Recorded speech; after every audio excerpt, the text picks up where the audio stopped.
I'm going to save why I'm making this video for the end. Important stuff first for those who just want the info quickly. If you want to breed a regional variant of a specific Pokemon, all you need to do is give the variant you want the egg of an Everstone before setting up your picnic. That's it. That's all you have to do. You want Little Manchester here to give you another Little Manchester? Give him an Everstone and picnic with a compatible Mon.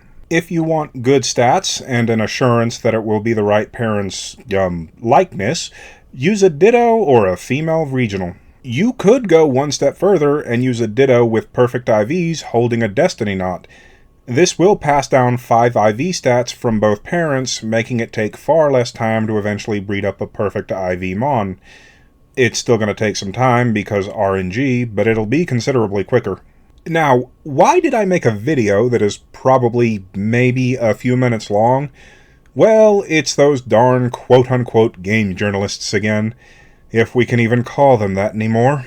I was looking to fill out my collection with some mid-stage regional Pokemon, but wasn't sure what to do to gain them.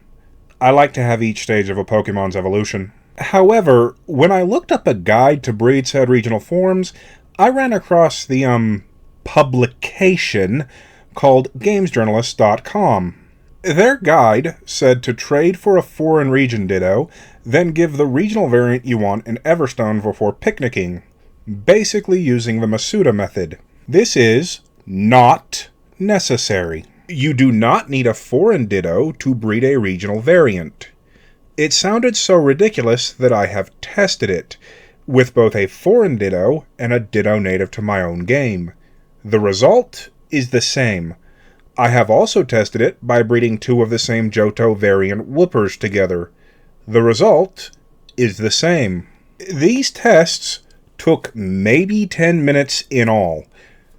Maybe 15 if you want to count me forgetting to give a Whooper the Everstone during one of the tests.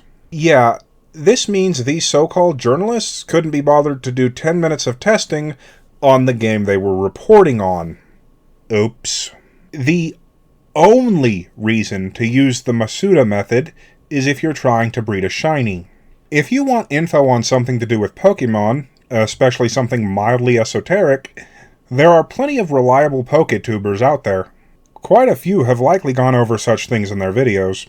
They are also far more likely to do at least some testing, both because if they get something wrong even unintentionally, a lot of people will inform them of the error, and because they, unlike these so-called journalists, actually enjoy Pokemon.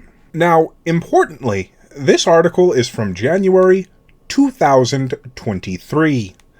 So they have had plenty of time to revise or remove the obvious misinformation. As far as I am aware, they have not.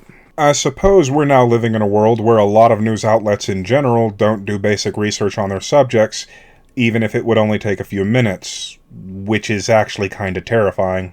I'm used to being lied to by the media, but I'm not used to people doing it either unintentionally or out of some absurd laziness. Well, that's all for today, and as always, thank you for listening to my inane ramblings.